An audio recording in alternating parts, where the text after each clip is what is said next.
صفا مروہ کی سعی کی دعا، تو ہر مقام کی علیحدہ علیحدہ دعائیں ہیں، تو درود شریف ہی پڑھے جا رہا ہے، قدم اٹھاتا ہے تو درود شریف پڑھتا ہے، اس کی وجہ کیا ہے؟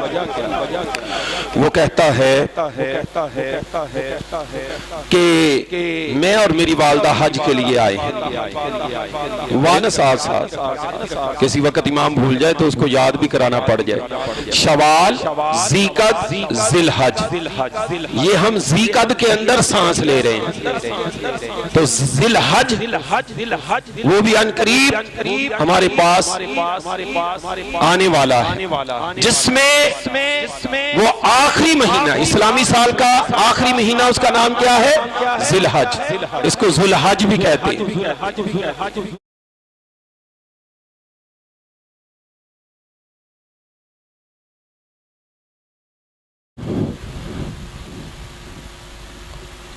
الحمدللہ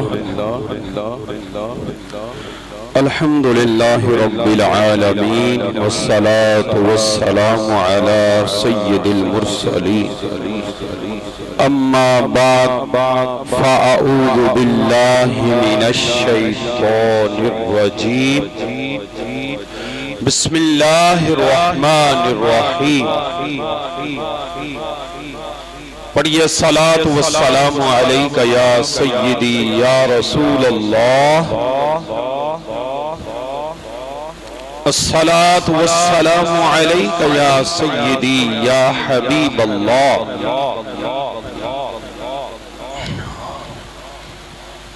الصلاۃ والسلام علیکہ یا سیدی یا نبی اللہ،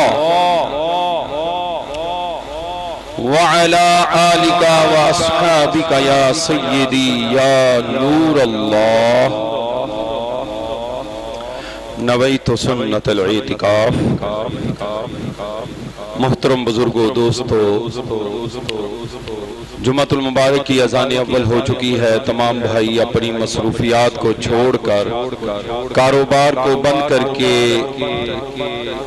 مشغولیت کو ترک کر کے رب ذوالجلال عز و جل کی بارگاہ میں حاضر ہو جائیں۔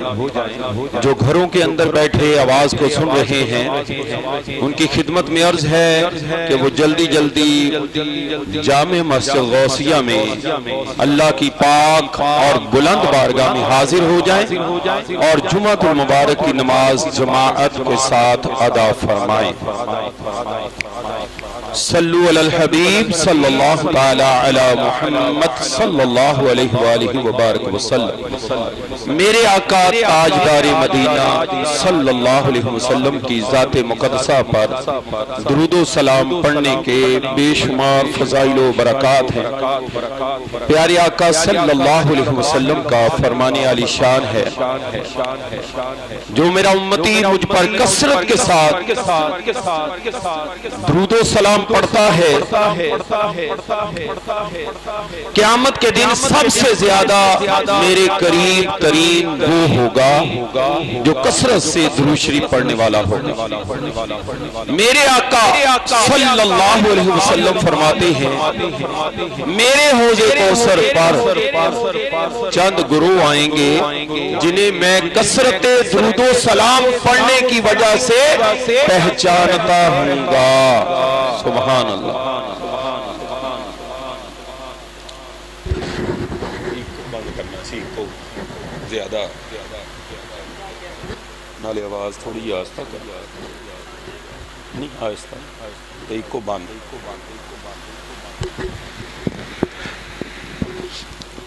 حوض کوثر پر کچھ گروہ آئیں گے جنہیں میرے آقا فرماتے ہیں میں کثرت درود و سلام پڑھنے کی وجہ سے پہچانتا ہوں گا۔ سبحان اللہ۔ درود و سلام پڑھنے والوں کی پہچان، یہ نہیں فرمایا نمازیوں، نمازیں پڑھنے کی وجہ سے، روزے رکھنے کی وجہ سے، حج کرنے والوں کی حج کرنے کی وجہ سے، زکوٰۃ دینے کی وجہ سے، فرمایا کہ درود و سلام پڑھنے کی کثرت کرنے کی وجہ سے میں ان کو پہچانتا ہوں گا کہ یہ میرے وہ امتی ہیں جو مجھ پر درود و سلام پڑھتے ہیں، تو حوض کوثر کا جام بھی انہیں مل جائے گا۔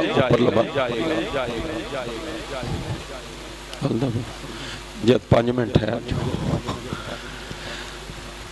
تو حوض کوثر پر اگر پیارے آقا کے مبارک ہاتھوں سے جام پینا ہے تو کیا کرنا ہوگا؟ درود و سلام کی کثرت کرنی ہوگی۔ درود شریف بڑا پیارا وظیفہ ہے۔ حضرت سفیان ثوری رحمت اللہ تعالی علیہ کہتے ہیں، فرماتے ہیں، میں حج کرنے کے لیے گیا، حج کا موسم ہے، حج کی باتیں بھی کرنی ہے آپ سے۔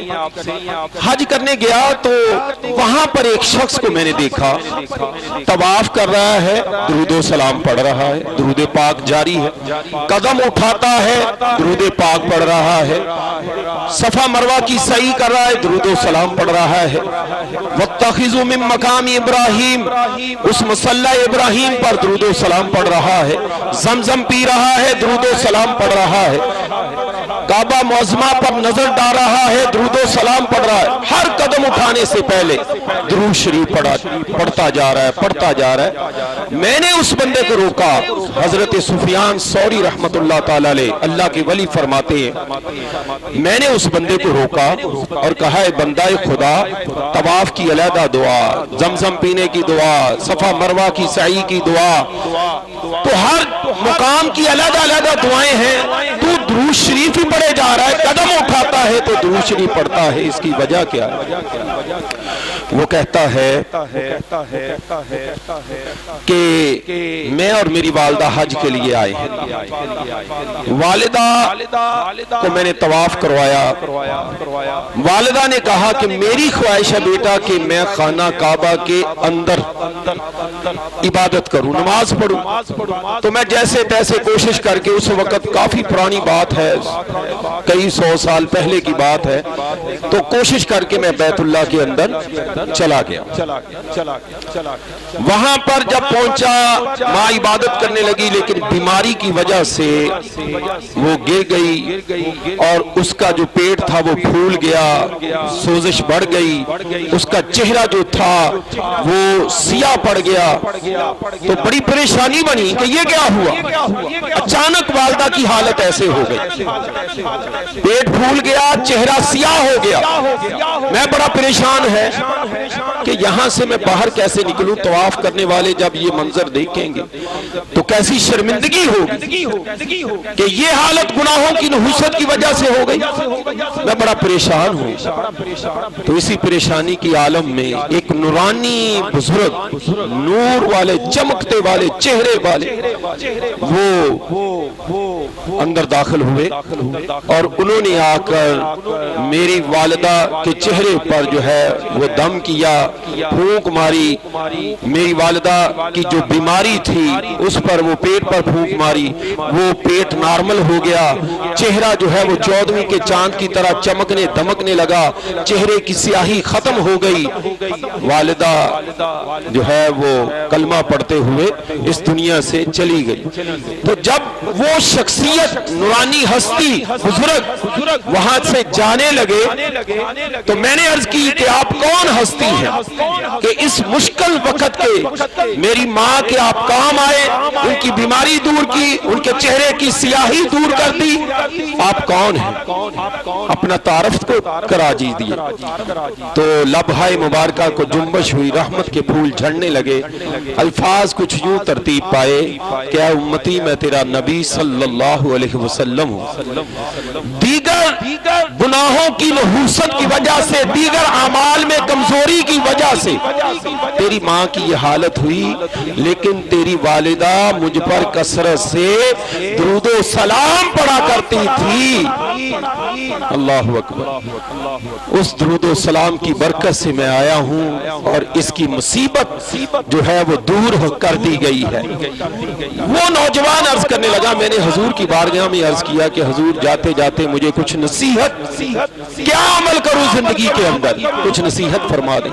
تو میرے آقا صلی اللہ علیہ وسلم نے ارشاد فرمایا کہ جب بھی تو زندگی میں قدم اٹھائے میری ذات پر درود و سلام پڑھتا رہے، بس یہی نصیحت ہے تجھے کہ تم جو ہے وہ درود و سلام کی کثرت کرو، یہ وظیفے کو تھام لو۔ تو تب سے میں ہر جگہ قدم اٹھانے سے پہلے درود و سلام پڑھتا ہوں۔ تو آپ بھی نیت کر لیں، میں بھی نیت کر لیتا ہوں کہ انشاءاللہ درود شریف کی کثرت کریں گے انشاءاللہ عز و جل۔ پیارے بھائیوں، محترم بھائیوں، اس وقت جو ہے یہ موسم، ہر مہینے کے اندر کوئی نہ کوئی موسم ہوتا ہے، کوئی نہ کوئی بہار ہوتی ہے، کوئی نہ کوئی یادگار ہوتی ہے، کوئی نہ کوئی قربانی ہوتی ہے، کوئی نہ کوئی اللہ کی حکمتیں ہوتی ہیں، کوئی نہ کوئی اللہ کی نشانیاں ہوتی ہیں۔ تو یہ مہینہ ہمارے پاس آ رہا ہے ذی الحج شریف، تو اس میں حج شریف، ذی الحج، یہ ذی قد ہے، یاد بھی رکھا کریں نا ساتھ ساتھ، کسی وقت امام بھول جائے تو اس کو یاد بھی کرانا پڑ جائے۔ شوال، ذی قد، ذی الحج، یہ ہم ذی قد کے اندر سانس لے رہے ہیں، تو ذی الحج وہ بھی ان قریب ہمارے پاس آنے والا ہے، جس میں وہ آخری مہینہ، اسلامی سال کا آخری مہینہ، اس کا نام کیا ہے؟ ذی الحج، اس کو ذو الحج بھی کہتے ہیں۔ ذو الحج شریف آخری سال کا آخری مہینہ، آخری اسلامی سال کا آخری مہینہ، جس میں حج ہے، مسلمانوں پر حج فرض ہے، صاحب نصاب پر، ہر ایک پر نہیں ہے، غریب پر نہیں ہے، صاحب نصاب پر حج فرض ہے۔ زندگی میں کتنی مرتبہ؟ ایک مرتبہ، باقی مستحب ہے، 5 سال بعد وہ کر لے حج، مستحب عمل ہے۔ تو زندگی میں ایک بار حج فرض ہے۔ میرے آقا صلی اللہ علیہ وسلم کی حدیث پاک فرمایا کہ اللہ کے گھر کا حج کرو۔ صحابہ عرض کرتے، ایک صحابی نے عرض کی، حضور یا رسول اللہ صلی اللہ علیہ وسلم، کیا ہر سال؟ میرے آقا خاموش رہے۔ پھر عرض کی، حضور ہر سال؟ میرے آقا خاموش رہے۔ تیسری مرتبہ اس صحابی نے عرض کی، حضور ہر سال؟ میرے آقا نے فرمایا کہ ہاں ہر سال نہیں۔ میرے آقا نے فرمایا زندگی میں ایک بار۔